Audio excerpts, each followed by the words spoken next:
Hello students, मैं doctor Gauri Bhatnagar Sanskrit tutorials में आपका स्वागत है। महाकवि बाण भट्ट द्वारा रचित कादम्बरी में से शुकनाशोपदेश पढ़ रहे थे हम। देखें उसको आगे। जहाँ पर शुकनाश जो है वो चंद्रापीठ को उपदेश दे रहा है, जो कि युवराज पद के अभिषेक के लिए अब तैयार है। शुकनाश जो उनके पिता तारापीठ का प्रधानमंत्री है, वो उनको उपदेश दे रहा है चंद्रापीठ को। देखें, हरति च सकलम अति मलिनम अपि अंधकार में दोष जातम प्रदोष समय निशाकर एव। अब यहाँ पर वो कहता है कि इससे पहले आपने पढ़ा था कि गुरु के उपदेश के लिए कह रहे हैं कि गुरु का उपदेश में मंगलकारी होने पर भी, अच्छा होने पर भी, जो नीच व्यक्ति हैं वो उसको सुनना नहीं चाहते और उनके कानों में वो शूल की तरह चुभता है। इसके आगे ही देखें, प्रदोष समय निशाकर अमिव, प्रदोष काल के निशाकर चंद्रमा के समान, जिस प्रकार से प्रदोष काल का चंद्रमा अति मलिनोपि अंधकार, अत्यधिक गहन अंधकार को भी हरति दूर कर देता है, उसी प्रकार गुरु का उपदेश भी अति मलिनोपि अत्यधिक मलिन भी सकलम दोष जातम, सारे दोषों को, किससे, विषय भोगों से उत्पन्न सारे दोषों को हरति नष्ट कर देता है। जिस प्रकार प्रदोष काल का चंद्रमा अत्यधिक गहरे अंधकार को भी हरति दूर कर देता है, वैसे ही गुरु का उपदेश भी अत्यधिक मलिन होने पर भी, अत्यधिक मलिन विषय भोगों से उत्पन्न दोषों को, संपूर्ण दोषों को हरति दूर कर देता है। गुरु उपदेशा प्रशम हेतु वया परिणामिव फलित रूपे शिरसि जालम अमली कुर्वन् गुरु रूपे तदेव परिणमति। अब यहाँ पे कह रहे हैं जिस प्रकार से परिणाम कहते हैं, परिणाम ऐसे तो अंतिम होता है, तो परिणाम क्या है, किसी के जीवन का परिणाम क्या हुआ, वृद्धावस्था। तो वह परिणाम आयु के परिणाम अर्थात वृद्धावस्था में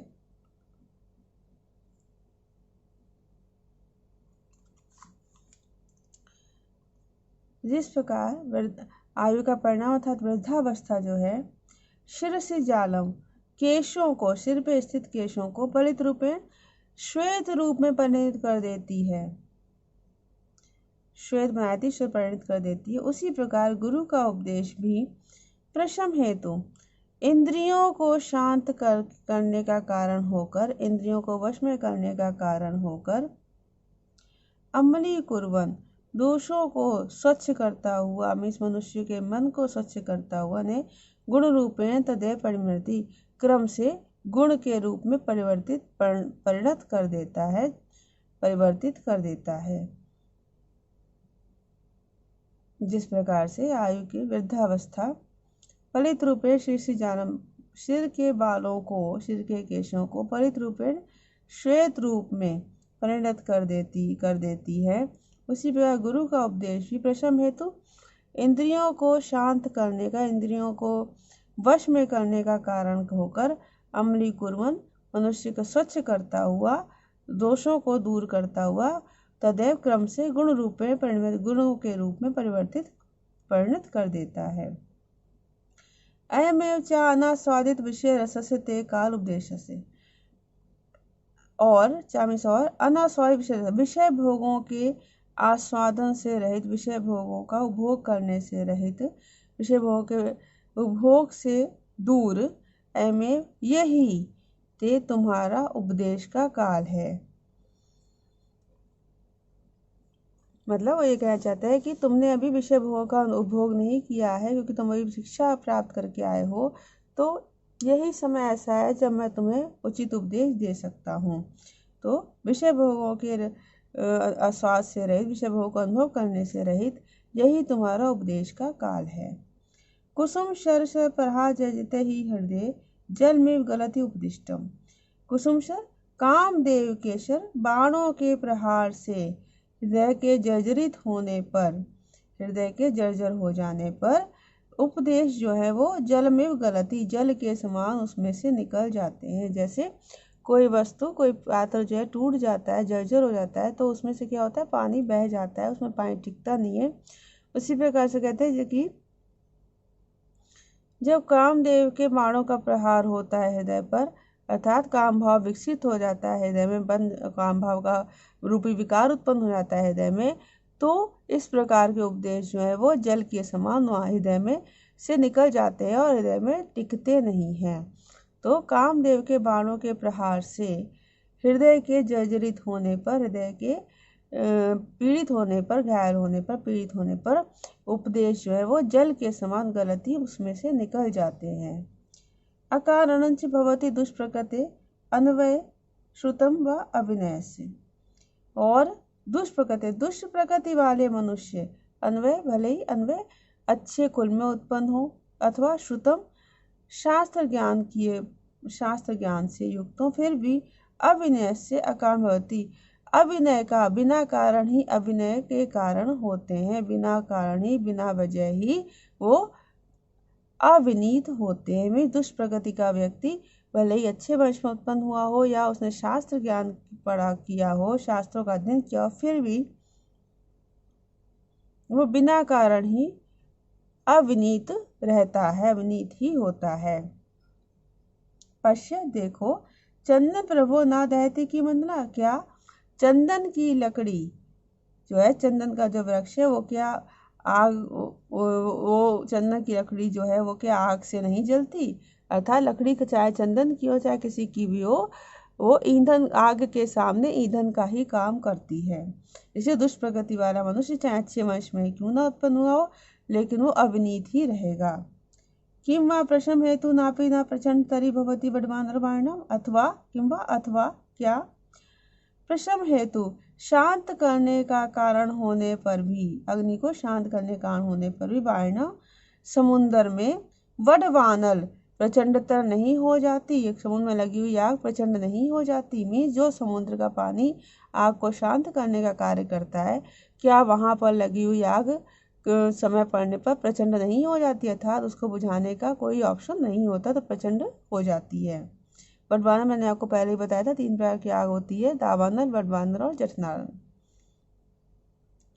दावानल जो जंगल में लगी होती है, बडवानल जो समुद्र के जल में लग जाती है, जठरानल जो पेट की आग होती है, अर्थात पेट में भोजन पचाने के लिए जो गर्मी उत्पन्न की जाती होती है वो जठरानल कहलाती है। गुरु उपदेश नाम पुरुषाणाम अखिल मल प्रक्षालन क्षम जल स्नानम। और गुरु का उपदेश जो है पुरुषाणाम मनुष्यों का अखिल मल प्रक्षालन, समस्त मल को, समस्त दोषों को दूर करने में समर्थ अजल स्नानम, बिना जल का स्नान है। गुरु का उपदेश मनुष्यों के सारे दोषों को प्रशांत धोने वाला, दूर करने में अक्षम में समर्थ अजल स्नान, बिना जल का स्नान है। अब हम अपने शरीर को साफ करने के लिए क्या करते हैं, जल से स्नान करते हैं, लेकिन गुरु का उपदेश जो है वो हमारे मन के दोषों को दूर करने का कारण है, और जो कि बिना जल का स्नान है। अनुपजात फलिता दिव्य रूपे अब्जम वृद्धत्वम। अब यहाँ पर क्या कह रहे हैं, और वृद्धत्वम वृद्धावस्था को, अनुपजात फलिता बिना ही बालों के परित श्वेत किए हुए, बालों के, केशों के बिना श्वेत हुए, और दिव्य रूप, और अजरम बिना वृद्धावस्था किया है, बिना शरीर के शिथिल हुए ही वृद्धत्वम वृद्धता का कारण है। वृद्धता मीन्स क्या होता है, यहाँ वृद्धता में बुढ़ापा नहीं है, वृद्धता मीन्स यहाँ पे हो गया अनुभव, कि गुरु का उपदेश जो है वो जितना वृद्ध जनों को अनुभव होता है उतना अनुभव दे देता है, तो वो वृद्धता जब वार्धक्य का कारण है। और कैसा वार्धक्य, जबकि शरीर भी जिसमें शिथिल नहीं होता, अर्थात वृद्धावस्था नहीं आती और ना ही बाल सफ़ेद होते हैं। मीन्स गुरु का उपदेश जो है वो इतना अधिक जो है वो मनुष्य का लाभ देता है कि जितना कि वृद्धावस्था आने तक मनुष्य को अनुभव प्राप्त होता है और उसको शिक्षा प्राप्त होती है, उतना गुरु के उपदेश से पहले ही प्राप्त हो जाती है। तो गुरु का उपदेश केशों के श्वेत हुए बिना और शरीर के अजर में शरीर के शिथिल हुए बिना, वृद्धावस्था को प्राप्त हुए बिना ही वृद्धत्व का कारण होता है। अनारोपित मेद दोषम गुरुकर्णम, और गुरुकर्णम गुरु का जो उपदेश है वो तो गुरुकर्णम गुरु का उपदेश है, कर्णम स्थूलता का कारण है, लेकिन अनारोपित मेद दोष मेद रूपी अर्थात पेट से संबंधित दोष से रहित है। क्यों? अगर व्यक्ति मोटा होता है तो क्या होता है, उसे पेट संबंधी दोष हो जाते हैं। लेकिन गुरु का जो उपदेश है वो स्थूलता का तो कारण है, लेकिन उसमें मेद का कोई दोष नहीं है, अर्थात पाचन संबंधी कोई दोष नहीं होता। अर्थात गुरु का उपदेश मनुष्य को बिना किसी शरीर के स्थूल हुए ही गौरव से युक्त कर देता है।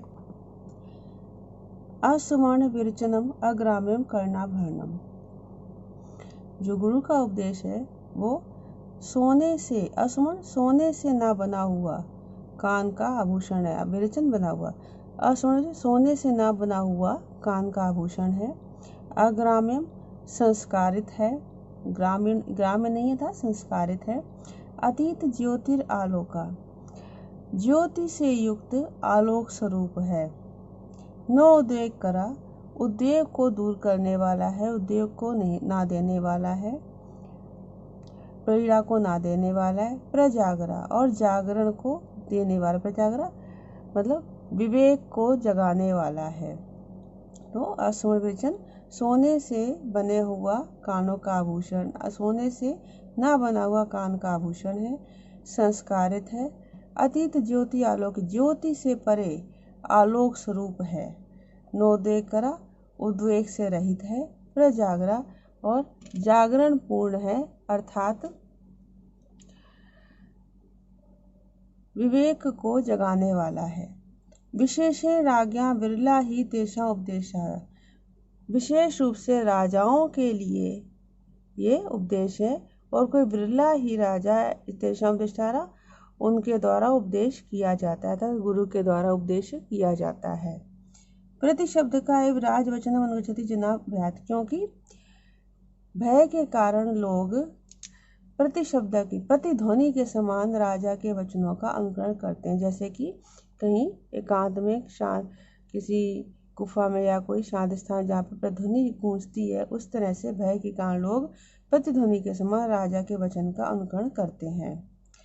उद्दाम दर्प श्वथु स्थगित श्रवण विवराश्च उपदिश्यमानमपि तेना शृण्वन्ति, और उद्दाम अत्यधिक अहंकार से युक्त शोध रोग के समान, अर्थात सूजन से युक्त रोग के समान, श्रवण विवर स्थगित कानों के छेदों के बंद हो जाने के बजाय कानों के छेदों के बंद हो जाने के समान, उपदिश्यमान अपनी उपदेश दिए जाने पर भी वे लोग ना श्रवंती उसे नहीं सुनते था। जिस प्रकार से किसी को कोई शोथ रोग हो जाए, मीन्स किसी के कानों में स्वेलिंग हो जाए और बात ना सुन पाए, उस तरह से राजा लोग जो हैं वो इतने अहंकार से चूर जाते हैं कि उनका जो अहंकार है वो शोध रोग की तरह हो जाता है।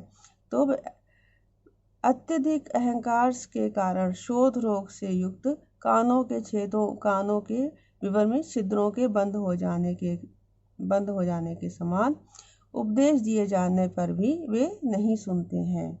श्रवंतो अपीचा, और सुने जाने पर भी गज निमीलितेन अवधीर्यंता खेदयंती हितोपदेश जायनो गुरुन, सुने जाने पर भी गज हाथी के समान, हाथी के द्वारा आंख बंद किए जाने के समान अवधीर्यंता अवहेलना करते हुए, अनादर करते हुए हितोपदेश हितकारी उपदेश देने वाले गुरुओं को पीड़ित करते हैं।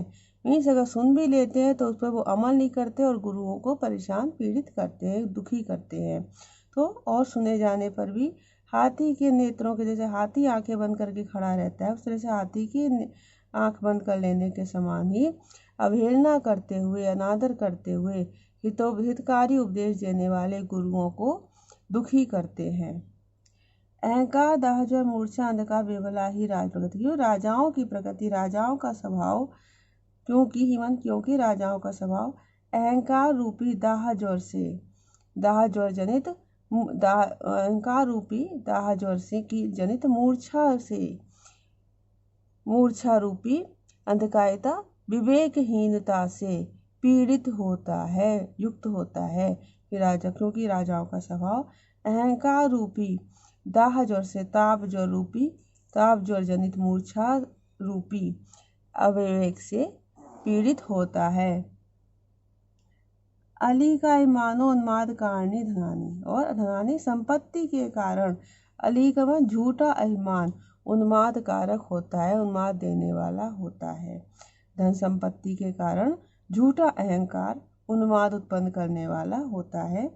राज्य विष विकार तंत्री प्रदा राजलक्ष्मी, और राजलक्ष्मी जो है वो राज्य विष विकार, राज्य रूपी विष के विकार को देने वाली, विष के विकार से तंद्रा उत्पन्न करने वाली होती है। राजलक्ष्मी राज्य रूपी विष के विकार को देने वाली, विष के विकार से तंद्रा उत्पन्न करने वाली, तंद्रा को देने वाली होती है। इस वीडियो में इतना ही। साथ बने रहने के लिए धन्यवाद।